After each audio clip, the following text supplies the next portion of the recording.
Hello everyone and welcome back to UGC NET mentor guys. आज के इस lecture में डिस्कस करेंगे हम लोग most important current affairs for UGC NET SET and other related exam. This is part 12। इससे पहले 11 क्लासेस ऑलरेडी ले चुका हूं मैं करंट अफेयर्स के ऊपर, तो अभी तक आपने इन क्लासेस को नहीं देखा तो देख लेना। सभी क्लासेस आपके लिए बहुत इंपॉर्टेंट रहने वाली हैं। इन कंप्लीट करंट अफेयर्स की प्लेलिस्ट का लिंक आपको इसी वीडियो के description box and comment box में मिल जाएगा।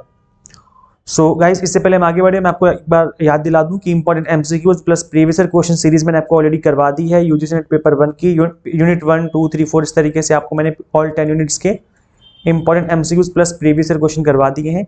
इस प्लेलिस्ट का लिंक भी आपको इसी वीडियो के डिस्क्रिप्शन बॉक्स और कमेंट बॉक्स में दे दूंगा। अदरवाइज आप इस चैनल के प्लेलिस्ट वाले सेक्शन में जाकर के भी इस सीरीज को गो थ्रू कर लेना। So this is about me. जैसे कि आप सभी को पता होगा, आप हमें इंस्टाग्राम पे यूजीसी नेट मेंटर के नाम से फॉलो कर सकते हो। वहाँ पे भी मैं आपको अपडेट देता रहता हूँ, और साथ ही आप हमारा टेलीग्राम ग्रुप जरूर ज्वाइन कर लीजिए। वहाँ पे आपको मैं लिंक शेयर कर देता हूँ क्लासेस के। चैनल को सब्सक्राइब नहीं किया सो मेक श्योर आप इस चैनल को सब्सक्राइब कर लें, ताकि आपको अपकमिंग क्लासेस की सभी नोटिफिकेशन इस चैनल पर मिलते रहे। गाइज देखिए, रूसा जो है एक ऐसा टॉपिक है जिसपे most of the time question बनते हैं एग्जाम में। अगर आप प्रीवियस ईयर की पेपर उठा के देखोगे तो आपको एक आध क्वेश्चन इसमें मिल ही जाएगा किसी न किसी शिफ्ट में।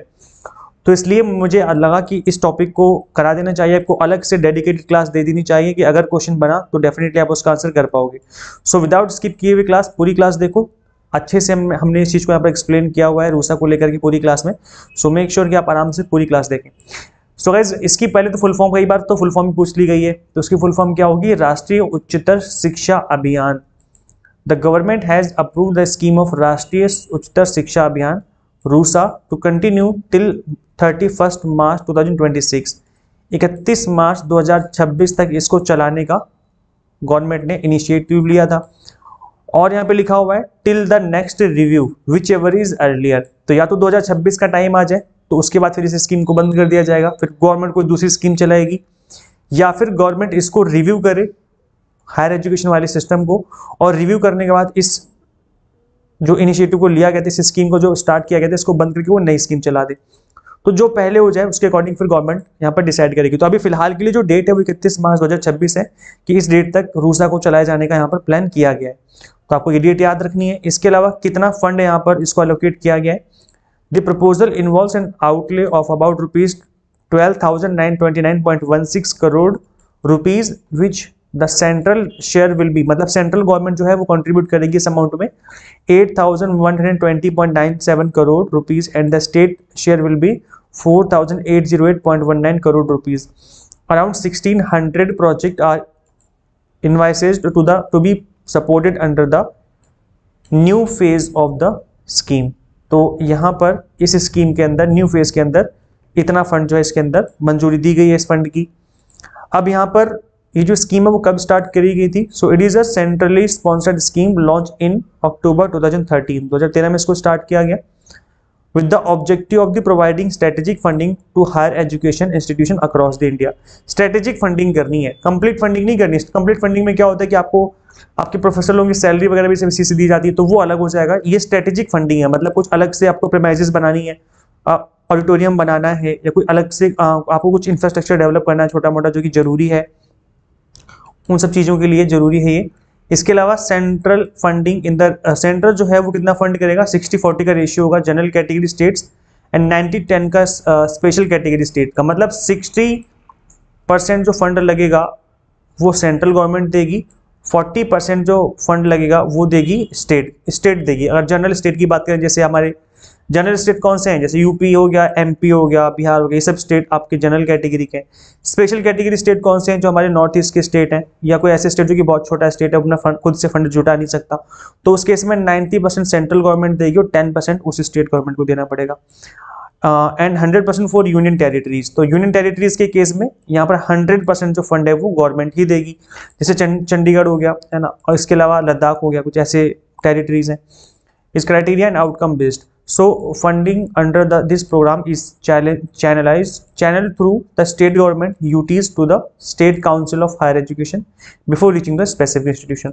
तो specific institution से पहुंचने से पहले इस फंड को दिया जाएगा, मतलब चैनलाइज किया जाएगा state council of higher education के थ्रू। इनका यहाँ पर फंड आएगा, फिर यहाँ से फंड जाएगा स्पेसिफिक इंस्टीट्यूशन में। तो ये इस तरीके से फंड को यहाँ पर काम किया जाएगा फंड का। The new phase of RUSA target unprivileged areas. अब यहाँ पर जो हम पढ़ेंगे गाइस वो ये पढ़ रहे हैं हम कि रूसा के अंदर किस चीज को टारगेट किया गया है, क्या करने के लिए बोला गया है और इसके अंदर क्या कुछ किया जाएगा। यहाँ पर अनप्रिविलेज एरिया स्टेट एरियाज की बात कही गई कि कुछ ऐसे एरियाज है जहाँ पर हायर एजुकेशन बिल्कुल ही कम लेवल पे रहा है अब तक, इनको ठीक किया जाएगा। Relatively unprivileged areas remote area हो गए, रूरल एरिया हो गए, डिफिकल्ट जियोग्राफिकल एरिया हो गए, लेफ्ट विंग एक्सट्रीमिज्म वाला एरिया अफेक्टेड एरिया हो गया, नॉर्थ ईस्टर्न रीजन्स हो गए, एस्पिरेशनल डिस्ट्रिक्ट हो गया, tier two to reach tier 2 cities हो गया, लो GER मतलब ग्रॉस इनरोलमेंट रेशियो वाले एरिया हो गए जहाँ पर बच्चे ज़्यादा एडमिशन नहीं ले पाते हैं वाले area, and provide benefits of sustainable development goals. तो यहाँ तक की बात की गई कि इसको भी हमें बेनिफिट मतलब इस स्कीम को भी बेनिफिट यहाँ पर पहुँचाना है। तो यहाँ पे क्या बोला जा रहा है कि कुछ ऐसे क्षेत्र हैं जो कि अपेक्षाकृत वंचित क्षेत्र रह गए हैं, दूरस्थ हैं, ग्रामीण क्षेत्र रह गए हैं, कठिन भौगोलिक क्षेत्र हैं जहाँ पर यूनिवर्सिटी अभी तक नहीं ओपन करी गई, ना ही कॉलेज ओपन करे गए हैं, उत्तर पूर्वी क्षेत्र हो गए हमारे, है ना। तो ये कुछ ऐसे एरिया हैं जहाँ पर जरूरी है हायर एजुकेशन को प्रमोट करना, और इसके ऊपर जो है रूसा को लेकर मतलब जो रूसा स्कीम है वो इन सभी चीज़ों के ऊपर काम करेगी। The new phase of the scheme is design to implement the recommendation and objective of the new education policy which suggests some significant changes in the current higher education system to reform and revitalize the system, and quality higher education facilities can be provided with quality and inclusion। तो यहाँ पर quality के साथ साथ inclusion की बात कही गई कि भाई सभी को यहाँ पर शिक्षा का जो एक तरीके से सुविधा है वो मिले, चाहे वो गरीब हो अमीर हो। इंक्लूजन का मतलब हो गया सभी लोगों का शिक्षा का अधिकार है, सभी लोगों को इसका इक्वल अपॉर्चुनिटी मिलनी चाहिए शिक्षा लेने की। तो इसके ऊपर जोर दिया गया है, यहाँ पर क्वालिटी एजुकेशन पे जोर दिया गया है, और जो हमारी न्यू एजुकेशन पॉलिसी है उसको भी उसके इम्प्लीमेंटेशन, उसके रिकमेंडेशन एंड इम्प्लीमेंटेशन पे भी यहाँ पर जोर दिया गया है। तो इन चीज़ों को लेकर के जो रूसा का फंड है वो खर्च किया जाएगा। इसके अलावा guys under the new phase of the scheme assistance will be provided to state government to increase employment through gender inclusion, equality initiatives, information and communication technology, vocational education and skill upgradation. तो इन चीज़ों पे, इन areas पे काम किया जाएगा। योजना के नए चरण के तहत राज्य सरकारों को लिंग समावेशन मतलब मेल फीमेल सभी लोग पढ़ाई कर सकें, समानता पहल करी जाए, सूचना संचार प्रौद्योगिकी जो है वो एजुकेशन में लाई जाए, व्यावसायिक शिक्षा दी जाए, कौशल उन्नयन की शिक्षा दी जाए, रोजगार बढ़ाने के जो तरीके हैं कौशल शिक्षा दे करके वो यहाँ पर इम्प्रूव किया जाए। तो इन चीज़ों पर खर्च किया जाएगा पैसा। इसके अलावा support will also be given to the state government for setting up new model degree colleges. तो स्टेट गवर्नमेंट को भी यहाँ पर हेल्प मिलेगी इस चीज़ से, जिससे कि नए डिग्री कॉलेजेस ओपन कर सकें। तो गाइस इससे रिलेटेड क्वेश्चन बनते हैं, डेफिनेटली एग्जाम में क्वेश्चन बनते हैं कि रूसा का क्या काम है। तो यहाँ पे आपको 5-6 स्टेटमेंट गिवन होती है, इसमें से 5-6 स्टेटमेंट में आपको कोई 3 स्टेटमेंट कोई 4 स्टेटमेंट चुननी पड़ती है कि कौन सा इसमें है कौन सा इसमें नहीं है। तो इसलिए आपको रूसा को अच्छे से समझ लेना है कि रूसा के अंदर क्या बोला गया है, क्या क्या चीज़ों को करना है, क्या चीज़ें नहीं करनी है। State universities will be assisted for multi disciplinary education and research. जैसे कि हमने अभी देखा कि जो नेशनल एजुकेशन पॉलिसी है उसमें multi disciplinary and education research की बात कही गई है।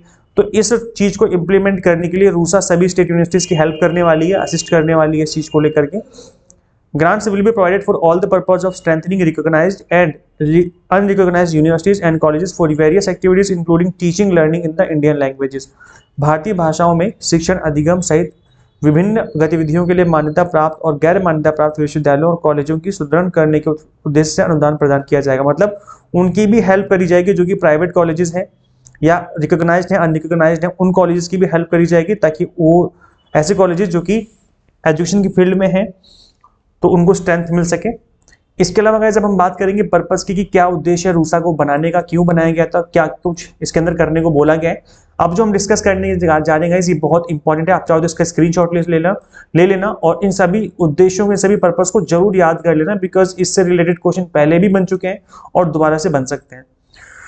सो यहाँ पर जो पर्पस है रूसा का वो है to improve the overall quality of the state institutions in conformity with the prescribed norms and standard. तो जो स्टेट इंस्टीट्यूशंस हैं उनको उनकी जो क्वालिटी है एजुकेशन की उसको इम्प्रूव किया जाए नॉर्म्स एंड स्टैंडर्ड्स के अकॉर्डिंग। तो पहला पर्पस ये हो गया। क्या बोला जाएगा कि जो राज्य संस्थान है ना, जो राज्यों के अंदर आते हैं मतलब स्टेट गवर्नमेंट के अंदर आते हैं कॉलेजेस यूनिवर्सिटीज, उनके मानदंडों और मानकों को उनकी गुणवत्ता में सुधार करना उसके according. Adoption of mandatory quality assurance framework certification of competency. तो यहाँ पर क्वालिटी एश्योरेंस को लेकर के भी इस पर जोर दिया गया है, मैंडेटरी करने को बोला गया है कि जो अडॉप्ट करना सभी जो जितने भी हायर एजुकेशन इंस्टीट्यूशंस हैं मैंडेटरी किया जाए उनके लिए क्वालिटी एश्योरेंस फ्रेमवर्क, तो ये जरूरी है सभी, इससे क्वालिटी इंप्रूव होगी। Promoting autonomy in state universities and improving the governance of the institution, तो जो एक यूनिवर्सिटी का गवर्नेंस होता है वो ऑटोनॉमिक तरीके से हो सके, मतलब ऐसा ना हो कि किसी का कोई जोर जबरदस्ती, कोई किसी नेता का जोर जबरदस्ती चल रही हो किसी स्टेट गवर्नमेंट कॉलेजेस पे, तो ऐसा नहीं होना चाहिए। उनके अंदर ऑटोनॉमी होनी चाहिए डिसीजन लेने के लिए, इन चीज को प्रमोट किया जाए कि वो अपने अंदर से ऑटोनॉमी उनके अंदर इंप्रूव हो, गवर्नेंस उनके अंदर जिस भी तरीके से काम किया जा रहा है ताकि उनके ऊपर कोई बाहरी प्रेशर ना आए। To ensure reforms in affiliation academic and examination system, तो संबद्धता शैक्षणिक और परीक्षा प्रणाली में सुधार सुनिश्चित करना। तो जैसे यूनिवर्सिटी अफिलिएट करती है ना कॉलेजेस को, सभी कॉलेजेस यूनिवर्सिटी से अफिलिएटेड होते हैं, तो इस काम में रिफॉर्म करना, एकेडमिक के फील्ड में रिफॉर्म करना और एग्जामिनेशन सिस्टम में रिफॉर्म करना ताकि विदाउट पेपर लीक हुए पेपर को कराया जा सके, अच्छी क्वालिटी बेस्ड जो है एग्जाम पेपर कंडक्ट किए जा सके। इसके अलावा और क्या उसके उद्देश्य हैं गाइस, फटाफट से देख लेते हैं। To ensure availability of quality faculty in all higher educational institutions and capacity building at all level of employment, तो यहाँ पर क्वालिटी फैकल्टी की बात करेगी कि जो टीचर्स हैं वो भी क्वालिटी बेस्ड हो, प्लस उनके अंदर कैपेसिटी बिल्डिंग हो, मतलब और भी ज़्यादा, जैसे एक कॉलेज के अंदर अगर 10 रूम्स अभी इस टाइम पर बने हुए हैं तो उसके अंदर कैपेसिटी बिल्डिंग करी जा सके, इस 10 रूम को 15 रूम में कन्वर्ट किया जा सके कि इनकेस अगर कॉलेज में एडमिशन बढ़ते हैं तो बच्चों को दिक्कत ना आए, नंबर ऑफ जो सीट्स हैं वो भी बढ़ाई जा सके। To create an enabling environment for research in the higher education system, तो रिसर्च को बढ़ावा देना ये भी इसके अंदर बोला गया है। To eliminate regional imbalance by setting up institutions in areas inaccessible to higher education, उन एरिया में इंस्टीट्यूशन को बनाना जहां पर अभी तक इनएक्सेसिबल रही है हायर एजुकेशन की जो फील्ड है, तो उस एरिया में भी नए नए इंस्टीट्यूशंस ओपन करना। To eliminate discrimination in the field of higher education by providing adequate opportunities in the underprivilege, तो जो अंडर प्रिविलेज एरिया रह गए हैं वंचितों को पर्याप्त अवसर प्रदान करके उच्च शिक्षा के क्षेत्र में भेदभाव को समाप्त कर देना। तो जो अनप्रिविलेज एरिया रह गए हैं उन एरिया में हायर एजुकेशन के जो इंस्टीट्यूशंस उनको ओपन करके उनको भी डिस्क्रिमिनेशन से खत्म करना, एलिमिनेट करना और क्वालिटी बेस्ड उनको एजुकेशन वहाँ पर प्रोवाइड करना। आप गाइस देखो, आई होप आपको चीज़ें समझ में आ गई रूसा की, और जितनी भी इंपॉर्टेंट इसके अंदर टॉपिक्स थे, जो पॉइंट्स थे मैंने यहाँ पर डिस्कस कर दिया आप लोगों के लिए। अब आपको करना क्या है, इसको एक बार रिवाइज जरूर कर लेना एग्जाम से पहले, बिकॉज ये मोस्ट इंपॉर्टेंट टॉपिक है। और इस वीडियो को ज़्यादा से ज़्यादा सभी फ्रेंड्स के साथ शेयर जरूर कर देना, जितने भी आपके फ्रेंड्स हैं जहाँ पे भी आप पढ़ रहे हैं, जिस भी ग्रुप में पढ़ रहे हैं, जिस भी ग्रुप में आप लोग एडिड हो या जिस भी फ्रेंड्स को जानते हो जो तैयारी कर रहे हैं, उनके साथ इस लेक्चर को शेयर जरूर कर देना ताकि उनकी भी तैयारी अच्छे से हो जाए और जो रूसा का एक मोस्ट इंपॉर्टेंट टॉपिक है उनका अच्छे से कवर हो जाए। आप लोग भी इसको अच्छे से रिवाइज जरूर कर लेना एग्जाम से पहले, ताकि आपका जो रूसा से रिलेटेड अगर कोई क्वेश्चन बने तो डेफिनेटली आप उसको अटेम्प्ट कर पाए। और गाइज हम आपको यहाँ पर यूजीसी नेट की तैयारी करवा रहे हैं, अभी स्पेशल 1 मंथ हमने क्रैश कोर्स स्टार्ट किया है। इस कोर्स की जो वैलिडिटी है वो 10 मार्च तक रहेगी, मतलब एग्जाम के एंड तक आपके पास ये कोर्स रहेगा। यहाँ पर हम कंप्लीट 10 यूनिट्स के वीडियो लेक्चर्स आपको यहाँ पर अवेलेबल करवाएंगे हम। इसके अलावा मॉक टेस्ट हम यहाँ पे आपको 95 मॉक टेस्ट अवेलेबल कराएंगे प्रैक्टिस करने के लिए, एंड पीडीएफ फॉर्मेट में नोट्स होंगे जिनको डाउनलोड करके आप मल्टीपल टाइम रिवीजन कर सकते हो। एक बहुत बड़ी प्रॉब्लम आती है फीस को लेकर के, तो फीस हमने बहुत कम कर दिया आप सभी के लिए, एकदम अफोर्डेबल फीस कर दी है। 4,999 की जो कोर्स की फीस है वो केवल 1,999 कर दी हमने, बहुत ही लिमिटेड फीस रखी है हमने। और ये जो कोर्स है हमारा, इसको हमने 31 जनवरी तक हमने मिडनाइट तक इसको बढ़ा दिया है अभी ऑफर, तो फटाफट से आप इनरोलमेंट करवा लीजिए। मिनिमम फीस में आपको क्वालिटी बेस्ड कंटेंट मिल जाएगा, जिस तरीके से हमने आज के लेक्चर में पढ़ा है। ऐसी कंप्लीट थियोरी में आपको देखेंगे इंग्लिश मीडियम हिंदी मीडियम दोनों में चीज़ों को कवर किया होगा कंप्लीट कंटेंट, और कंप्लीटली वो भी एग्जाम टारगेटेड बेस्ड आपकी स्टडी हो जाएगी। तो paper 1 commerce management and pol science आपको अवेलेबल हो जाएगा। एनटीए क्वेश्चन आस्किंग पैटर्न चीज़ों को कवर किया हुआ है, मॉक टेस्ट हैं प्रैक्टिस करने के लिए, पीडीएफ फॉर्मेट में नोट्स हैं जिनको डाउनलोड करके आप मल्टीपल टाइम रिवीजन भी कर सकते हो। इस कोर्स को ज्वाइन करने के लिए सिंपली आपको गूगल प्ले स्टोर से UGC NET mentor Android app install करनी है। अगर आप iOS यूजर हो तो उसका लिंक भी आपको इसी वीडियो के description box and comment box में मिल जाएगा। So thank you so much for watching this video. Share this video with all UGC and aspirants and subscribe for UGC update and assistant professor job updates. Guys, मिलते हैं फिर हम लोग next video में। Till then keep watching UGC Net Mentor. Thank you so much.